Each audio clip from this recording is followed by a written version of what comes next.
What happens when one of Hollywood's biggest stars walks onto a late-night talk show thinking he can intimidate the host? In just 24 seconds, a single comment would expose Alec Baldwin as nothing more than a bully who couldn't handle being challenged on live television. The studio lights were blazing hot that Friday night as Bill Maher sat behind his desk, shuffling through his note cards one final time. The audience was buzzing with anticipation. Tonight's guest was supposed to be easy ratings gold.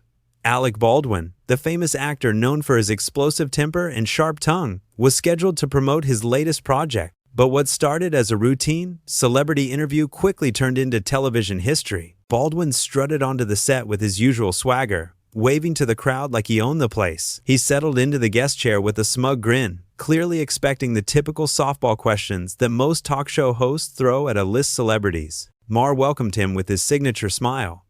"Alec Baldwin, everybody. Thanks for being here tonight." "Thanks for having me, Bill," Baldwin replied, adjusting his jacket and leaning back in his chair like he was ready for an easy conversation. The first few minutes went smoothly enough. They talked about Baldwin's new movie, his career, the usual Hollywood small talk that audiences expect from these shows. Baldwin was animated, telling stories and cracking jokes. The audience laughed at all the right moments. But then Maher decided to steer the conversation in a different direction. "So Alec, you've been pretty vocal about politics lately," Maher said, his tone still friendly but with a slight edge. "You've made some pretty strong statements about people who disagree with you." Baldwin's smile faltered for just a moment, but he quickly recovered.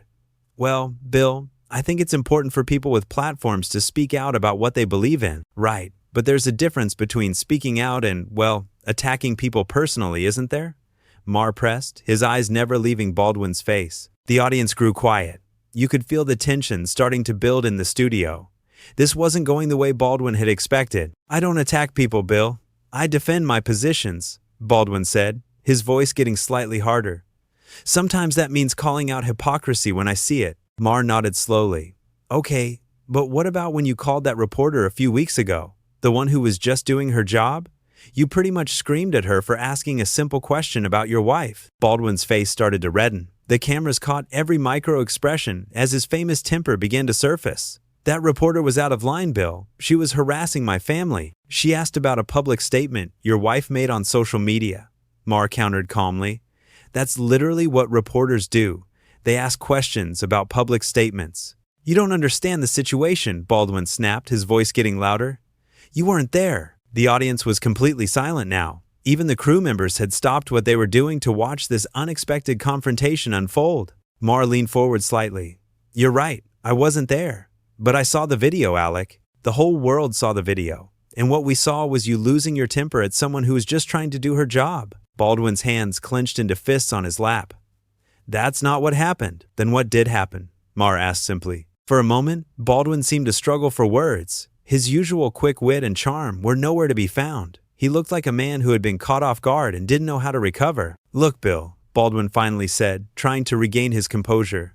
"I don't come on shows to be lectured by hosts who think they know everything." The comment hung in the air like a challenge. Maher's eyebrows raised slightly, and a small smile played at the corners of his mouth. The audience could sense that something big was about to happen. "Is that what you think I'm doing?" Maher asked, his voice still calm but with steel underneath. "Lecturing you? I think you're trying to make me look bad for your audience," Baldwin replied, his voice getting more aggressive.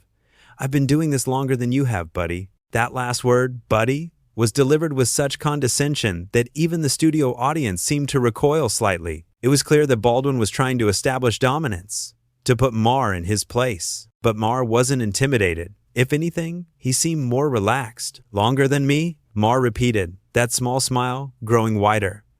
"Alec, I've been hosting talk shows since before you were famous. But you know what? Experience doesn't give you the right to bully people." Baldwin's face went from red to almost purple. "I don't bully anyone." "Really?" Maher said, his voice still eerily calm compared to Baldwin's rising volume. "Because right now you're trying to intimidate me on my own show because I asked you about your behavior. If that's not bullying, what is?" The question hit Baldwin like a slap. For a moment, he sat there speechless, his mouth opening and closing like a fish out of water. The audience was so quiet you could hear the studio air conditioning humming. Baldwin tried to recover, but his usual charm and wit had completely abandoned him. "I'm not trying to intimidate anyone, Bill. I'm just not going to sit here and let you misrepresent what happened." "Then represent it correctly," Maher challenged. Tell us what really happened with that reporter. Baldwin shifted uncomfortably in his chair. She was being aggressive. She asked you a question, Maher stated flatly. She was shouting. Baldwin insisted. She was holding a microphone and speaking clearly so people could hear her, Maher countered. That's what reporters do. Baldwin's jaw tightened. You're twisting this whole thing around, am I?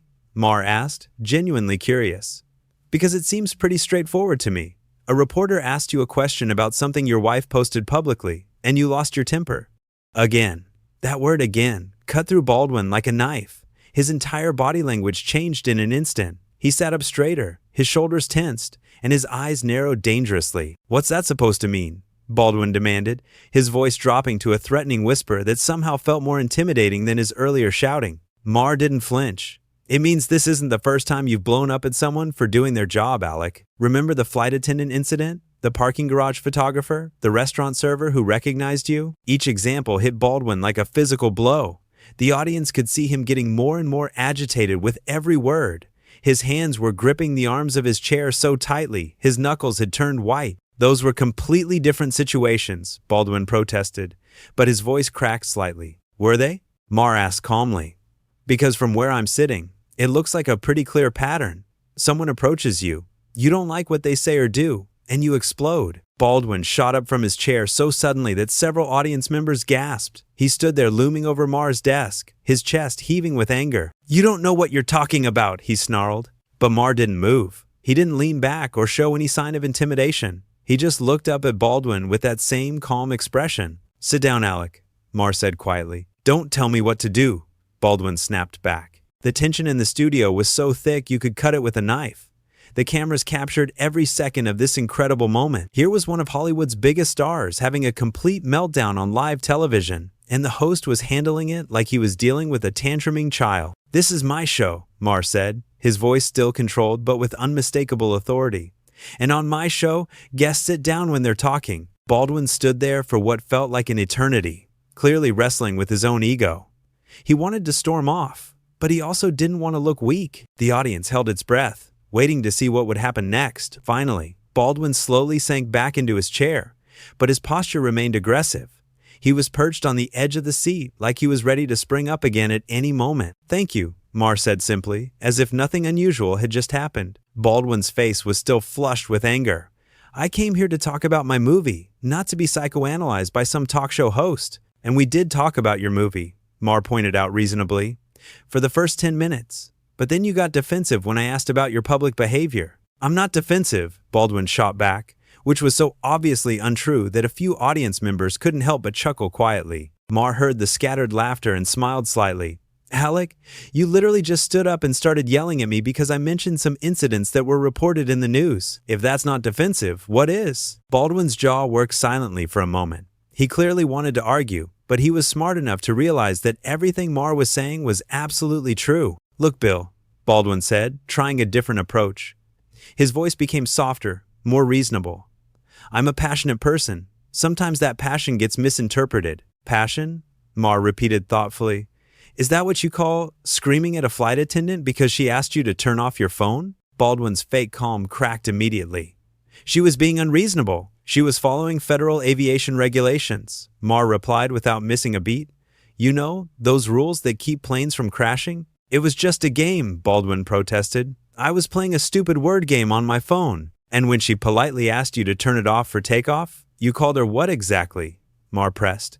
Because I remember the reports being pretty specific about the language you used. Baldwin looked trapped. He glanced toward the audience as if hoping for support, but their faces showed only fascination with his discomfort. No sympathy, no understanding. Just the kind of morbid curiosity people have when watching someone destroy their own reputation in real time. I apologize for that, Baldwin mumbled. After you got thrown off the plane, Maher added. After airport security got involved. After it became a national news story. Everyone makes mistakes, Baldwin said weakly. Absolutely, Maher agreed. Everyone makes mistakes, but most people don't make the same mistake over and over again. Most people learn from their mistakes. Baldwin's hands balled into fists again. What are you trying to say? I'm saying that maybe, just maybe, the problem isn't everyone else, Alec. Maybe the problem is how you handle situations when things don't go your way. The words hung in the air like a death sentence. Baldwin sat there staring at Maher with a mixture of rage and shock. No one had ever called him out so directly, so publicly, so devastatingly. "You think you're so smart," Baldwin finally said, his voice barely above a whisper. "Sitting there in your little chair, judging people." "I'm not judging you," Maher replied calmly. "I'm just pointing out what everyone can see.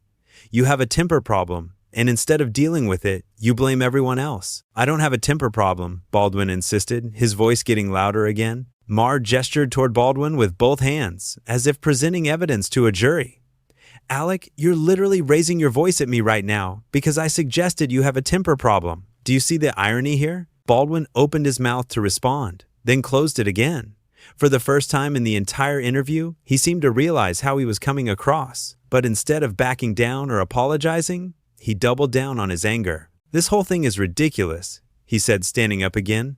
"I don't need to sit here and take this from you." "No, you don't," Maher agreed. "You can leave anytime you want, but if you do, everyone watching is going to know exactly why you left." Baldwin froze halfway out of his chair. That simple statement hit him like a ton of bricks. If he stormed off now, it would prove every single thing Maher had said about him. He'd look like exactly what he was, a bully who couldn't handle being challenged. Baldwin slowly lowered himself back into the chair, but his defeat was written all over his face. The fight had gone out of him, replaced by something much worse for a man of his ego: embarrassment. He knew he was trapped, and worse, he knew that everyone watching knew it too. "You're enjoying this, aren't you?" Baldwin said, his voice now bitter and defeated. "Actually, no," Maher replied, and for the first time, his tone softened slightly. "I don't enjoy watching anyone self-destruct on television, but I do think it's important to call out bad behavior when we see it." Baldwin let out a harsh laugh that had no humor in it. "Bad behavior. Right. So now you're the behavior police?" "No, Alec. I'm just a guy with a microphone who thinks celebrities should be held to the same standards as everyone else," Maher said simply. "The same standards," Baldwin repeated mockingly.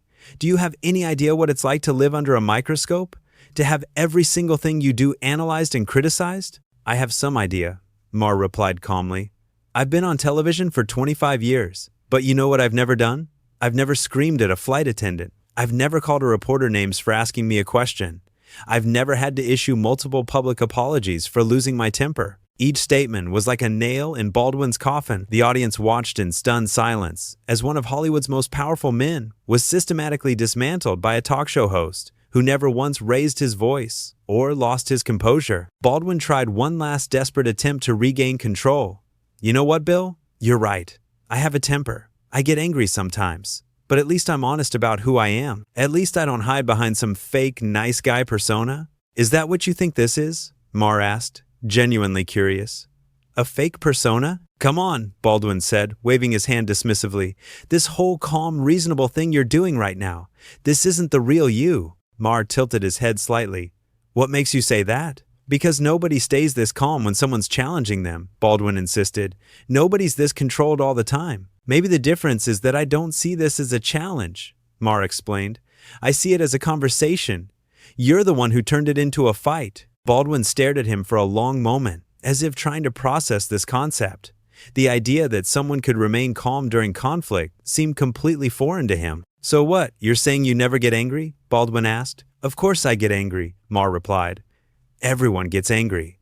But there's a difference between feeling angry and taking that anger out on other people, especially people who are just trying to do their jobs." Baldwin looked down at his hands. "So, you think I'm a bad person?" "I don't think you're a bad person, Alec," Maher said, and there was genuine sincerity in his voice. "I think you're a talented actor who has a problem controlling his temper.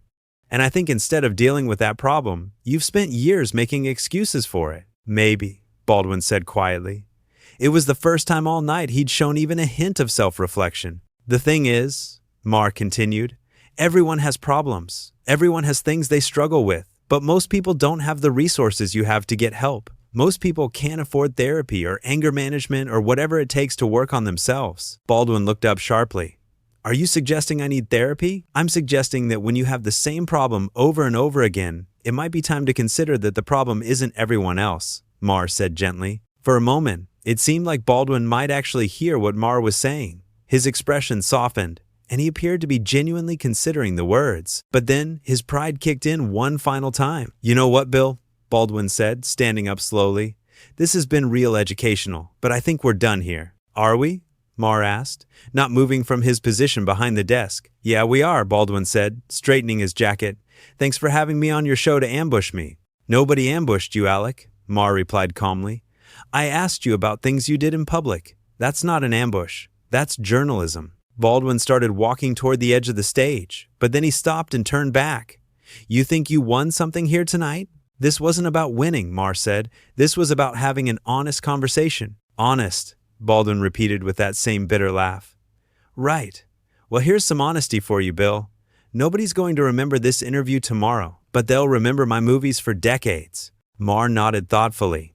"You might be right about your movies, but they'll also remember this. And when they do, they'll remember exactly how you handled it." Baldwin's face flushed red one final time. He opened his mouth as if to deliver one last cutting remark, but nothing came out. He stood there for several seconds, his mouth working silently like a fish out of water, before finally giving up. "Have a good show," he said sarcastically, and walked off the stage without looking back. The audience sat in stunned silence for a moment before erupting into applause. Not the polite applause you usually hear at the end of talk show segments, but genuine, enthusiastic clapping for what they had just witnessed. Maher sat quietly behind his desk, watching Baldwin disappear into the wings. When the applause finally died down, he turned back to the camera with that same calm expression he'd maintained throughout the entire confrontation. "Ladies and gentlemen, Alec Baldwin," he said simply, as if nothing unusual had happened. "We'll be right back after these messages." As the cameras cut away to commercial, the studio buzzed with excited chatter. Everyone knew they had just witnessed something extraordinary.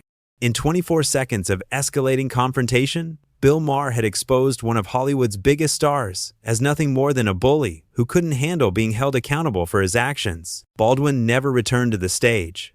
When the show came back from commercial, Maher simply moved on to his next segment as if the whole dramatic confrontation had never happened.